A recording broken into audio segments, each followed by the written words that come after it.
Shannon, does he have a point? Yeah, there's a double standard, Odell, and I think you understand that. There's a double standard in all walks of life, and football is no different. The more accomplished you are, if you get a Super Bowl ring or two, you become an MVP, Skip. Sometimes people think you're beyond reproach. I'm probably the wrong guy to ask this question, Skip, because, I'm kind of old school in my values.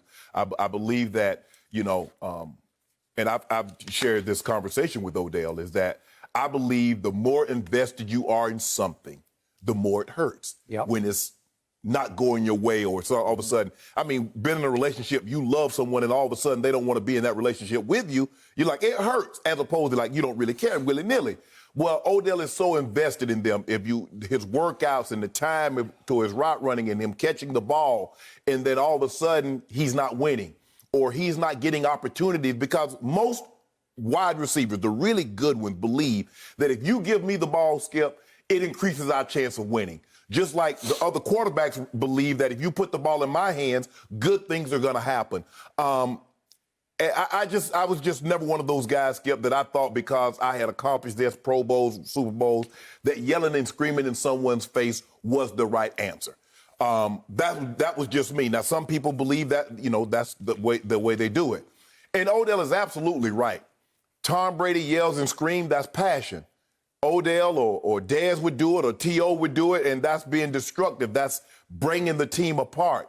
I think the biggest thing is what Odell has to understand. There have been times that he's done things on the sideline, Skip, that in no stretch of the imagination could you say, okay, that's trying to get the team fired up. That's bringing the team closer together to the common goal. And so when you do one, and then you say, well, I'm doing this to try to get the team fired up. But the people are like, well, you did that over there, and that's not getting the team fired up. And so he has to be careful that you can't say everything that I do is about, hitting the football, kicking it with your helmet, Skip. That's not motivating your team. That's you being frustrated for whatever the reason or the case may be. He's never going to, he's never going to be able to live the catch down, Skip. He's never going to be able to live down what happened that Sunday afternoon against Carolina.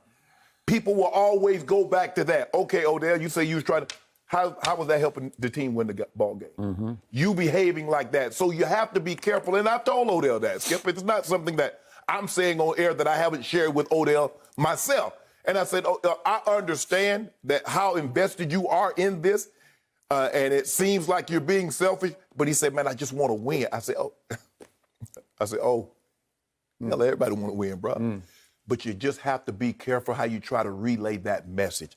Because as we're talking, everybody is not going to view you in the same light if they view Tom when he does that as opposed to you. Because even when Tom got into it with Josh McDaniels, even when he got into it with Bill O'Brien, people said that was the passion. Huh?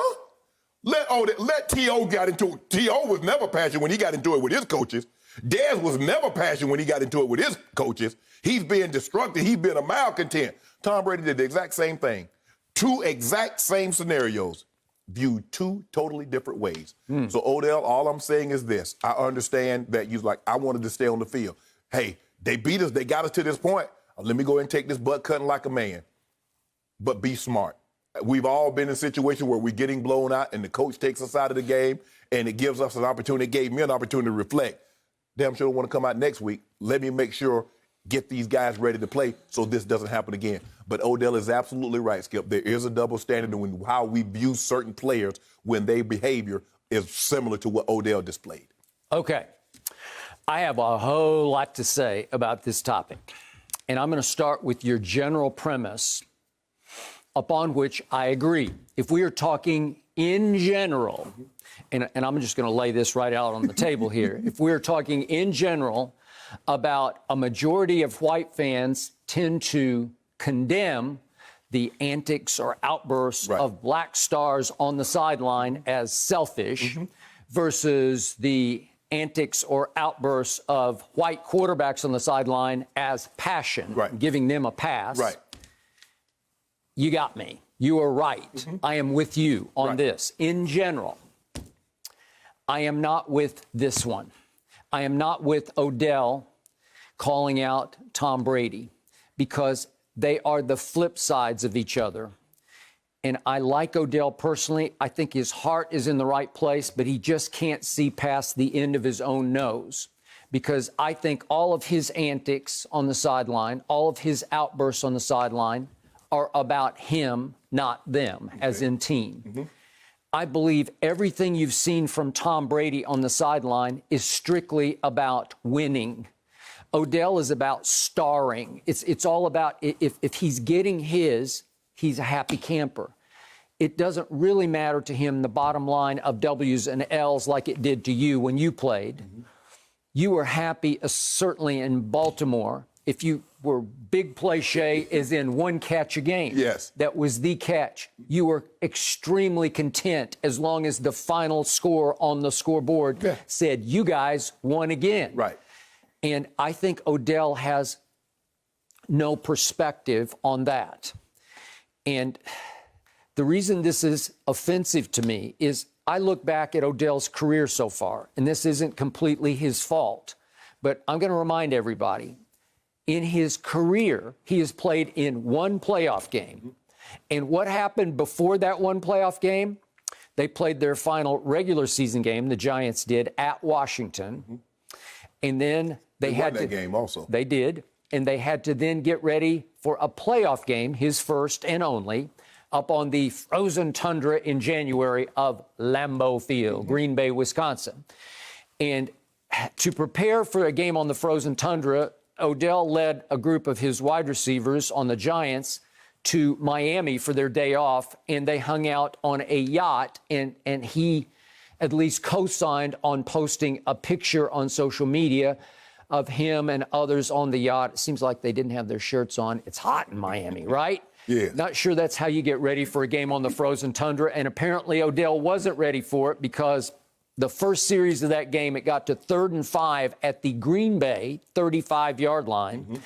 And the first throw to him, I think we have it, he just dropped it. He did. Because I think he put himself in harm's way with the media because they were all over him. This is the second one. That was the touchdown on He the dropped second the third. series. I think, if I'm not mistaken, the play you're talking about, he dropped the third down. It was play. a third down pass. It was 3rd and 5. That play was 1st and 10 at the Green Bay 28. Right.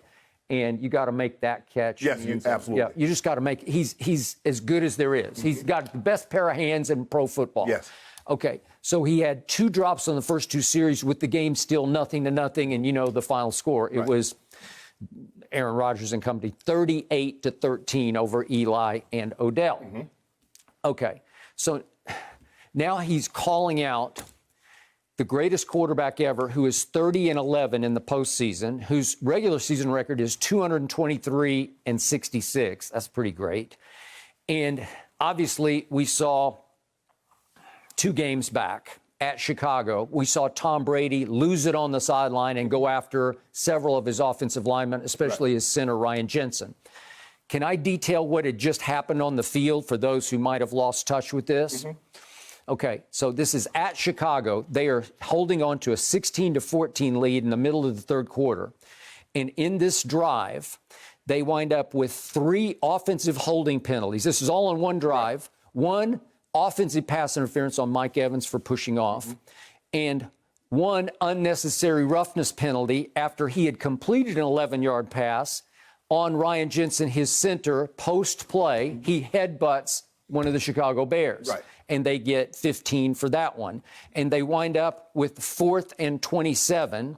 And in that series, on one play, there were offsetting penalties because Khalil Mack was virtually unblocked. And you remember what he did to Tom Brady. He just ragdolled him. He just body slammed him. Yeah, he flung him down. Again, this was offsetting penalties because Donovan Smith, his left tackle, was called for holding on the play. So that canceled that. Right. Okay, so my point is, how many times do you see one drive that results in 3 holdings, 1 offensive pass interference, and 1 unnecessary roughness on your team?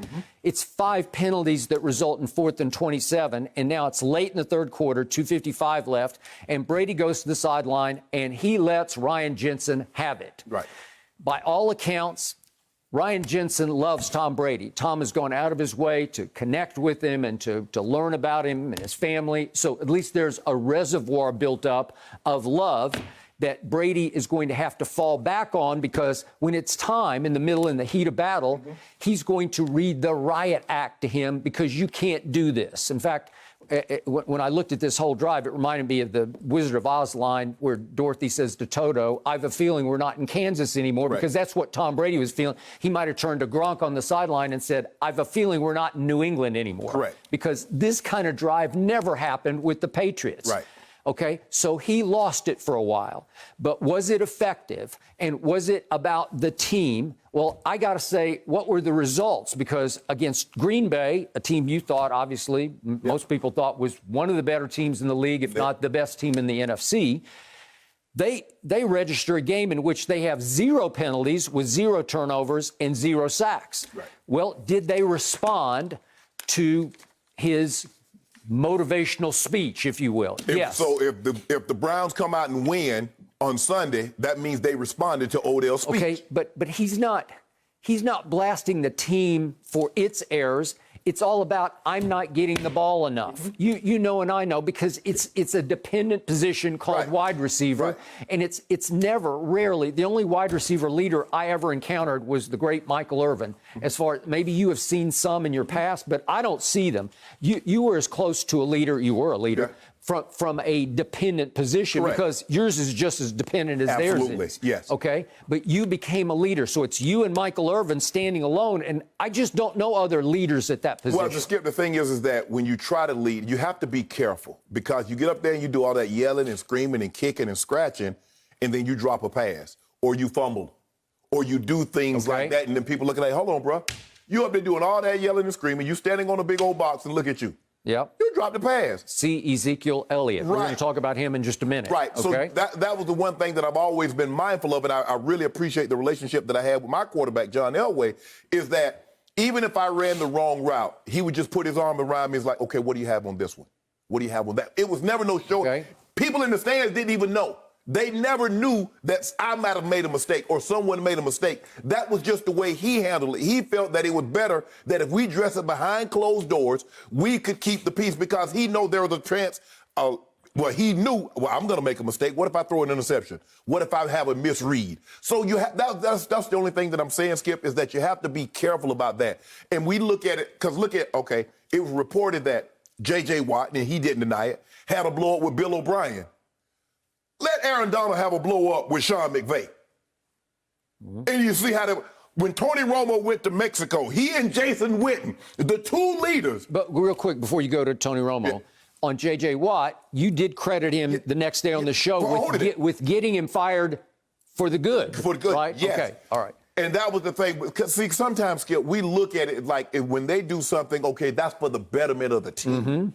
Now, if somebody came out, Go to Tony Romo. You remember Tony Romo, the leader, Jason Witten, the leader. Mr. Cowboy. Mr. Cowboy. I mean, you go, it's probably Bob Lilly, Roger Staubach, Jason Witten, Skip, is the All-American Cowboy. I will buy that. I will.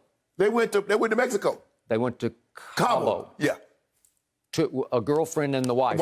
Right? And it's like, oh, well, Odell. Granted, Odell was wrong. Okay, by the way, if you can check the tape on this, I blasted both of them. That was in the off week ahead of a home playoff game, and they were 13-3. I think the thing was, Skip, a lot of times things get captured on tape, on film. Obviously, when I was playing, there was really no camera phones. Because on our bye week, we went to Vegas. We won. Now, I'm sure had we lost the game. Bye week ahead of a playoff game? Ahead of a playoff, yeah, all right. yeah. Skip, I'm sure had we lost the game, someone would have said the reason why the Broncos lost is because Shannon Sharpe and some of his other teammates was in Vegas. Okay. Even though that was... And who, do you remember the opponent? Yeah, we beat the Dolphins. Beat them 38-3. Beat the brakes off. All right, because that Romo Witten team came home. They lost to the Giants. Lost to Eli, and that was the start of his Super Bowl run. But you have to understand, it was the second game for him. Whatever your actions are, it's still going to be equated to wins and losses. Yep. You can act however you want to, but if you're winning, people are more times than not always, but more times than not, they will excuse your behavior. But if you don't win, they're not going to let it fly. And so Odell has to understand he hasn't built up enough wins for his behavior to supersede his actions. Okay. All right. I do agree. And by the way, just to keep this in the biggest picture, I thought Odell had a pretty rough day yesterday because there were two other issues that came along with this. And this is Odell to a T because he tends to just get in the middle of it. Right. But did you see his comment on COVID? I did. Okay. So he said, not in an arrogant way, I don't think COVID can get to me. I don't think it's going to enter this body. I don't want no parts of it. It don't want no parts of me. It's a mutual respect. I thought maybe it was jokey, but I don't think it was jokey. I think it was for real. I think when you're dealing with COVID and people that have lost their life, you don't even make a joke about it. You can't. Just leave it alone and say, hey, wear your mask, social distance, wash your hands, and things of that nature. Some things you just don't make a joke about. Because obviously Odell is a tone setter. He is, whether he likes it or not, a role model in various ways for many people. Yeah, sure. Absolutely. And too many people in this country have ignored this virus to the detriment Not of enough people have taken it serious. Correct. And correct. And now, and this is another one where he seems to be just saying, it's going to leave me alone. Odell, I got news for you. If you dare it, it will enter your body just the way it enters anybody else's body. Well, there's someone else that was daring it, and all of a sudden they had to quarantine. He was the most powerful. Very good point. So it doesn't discriminate. And finally, yesterday, LSU had to ban Odell Beckham Junior, a product of the Louisiana State football program, for after they won the national championship, he was on the field passing out cash, allegedly about $2,000 to four players. Right. Can't do it. And I know LSU had some other violations, so they had to sort of self-punish. Right. And he's banned. It cost them 4 scholarships, self-punishing. Right. And to me, that night after that championship was more about him than them. Right. He even undercut their night. He spoiled their party, trying to make it about him on the field after the game. Yeah, and that's the thing. I mean, actions have consequences, but your actions should lead to your consequences, not theirs. So I get it. Look, I understand the NCAA made all this money and the player. I get all of that. But until we can address that issue, this is about what Odell knew. Odell knew how that's going to be portrayed. And everybody's like, oh, man, he was just having fun. But NCAA don't look at it like that. Nope. I know they're archaic in their way of thinking, and I don't really have a whole lot of love for the NCAA, but you can't put those guys in that situation. And to be banned, I would hate, look, I don't get an opportunity to get back to Savannah State much, but I would hate for them to ban me for 2 years. And I couldn't have no affiliation, couldn't come on campus. I couldn't be around the team. That would bother me, Skip. But I don't want my actions to negatively affect my institution. So I have to be mindful of that my action should impact Shannon. No one else. No one else. My action should lead to consequences for Shannon. And so, look, he was young when he wasn't young, but a lot of times, Skip, a lot of things is trial and error, and you learn through experience. And the best teacher, my grandma used to say, boy, sometimes the best teacher is for you to bump your own head. Yep. So somebody else telling you, that hurt, it doesn't do it the same justice as when you bump your head. So him going on that trip and realizing the backlash, I don't think we'll have, if they were fortunate enough to make the playoffs, I don't think we'll have a situation like that again. But he's just going to have to keep growing, keep evolving. But I tell you what I would do, I would say, y'all need to get me up out of here. I've been here for 22 games. I'm good. Okay. I'm good. That's fine with me, but that's a whole nother issue. Okay, to sum it up on Tom Brady, I know a lot of people are sick and tired of Tom Brady. I know there's a lot of Brady hate. I know people resent the way he acts. They think he's a little phony, that he's a little arrogant, that he's this, he's that, and he's this and he's that. I still believe he is becoming or has become the greatest leader in the history of this game. I think he had at least as much to do with that Patriot way and that culture in New England as Belichick did. And I think he's starting to reestablish that same culture in Tampa. We'll see how it continues to play out. But so far, so good in Tampa. So we look back at the other two instances when it was glaring, and the first was on Bill O'Brien. And remember, there was a kid named Tyquan Underwood who was a rookie receiver who wouldn't last but 2 more games with the Patriots, and he ran the wrong route on the back line of the end zone, and Brady was furious with him and went over and just sat on the bench and was trying to explain to him, this is what you have to do on whatever the route called was. And Bill O'Brien went and interjected, leave him alone, let him be. Yeah, he said, I'm the coach. Yes. I coach you. I coach him. You don't coach him. No, he just thought Tom was being too hard on the kid. So he defended the kid, and Psycho Tom, I tell you, you got to watch Psycho Tom because he is playing on the razor's edge in these games, and then he went off on Bill O'Brien. As soon as the game was over, they hugged it out, and there was no problem going forward. Josh McDaniels, he's running off the field, and McDaniels ran onto the field to greet him 5 yards from the sideline. Because he had messed up. And he's saying this to him. He's doing, you missed the wide open, you missed the wide open receiver. Yes. You can't show up the GOAT and get away with it. He just showed up the receiver because he said he ran the wrong route. Rookie receiver about to be cut, GOAT. No. See, Skip. Okay. And remember, you're pushing the wrong Psycho Tom button. Skip, that's what I'm talking about. That's why you have to be careful when the way you correct someone and how you behave, because your antics, you yelling and screaming at him when he made a mistake, and now Josh McDaniels, the roles are reversed. Well, I don't know exactly what the mistake was or was not, but obviously Brady didn't think he made a mistake on that play. No, Brady did like the fact that Josh McDaniels ran halfway on the field to tell him doing this. You should have threw the ball to Amendola. Okay. Right. Exactly. It happens. Well, it's okay. It's okay.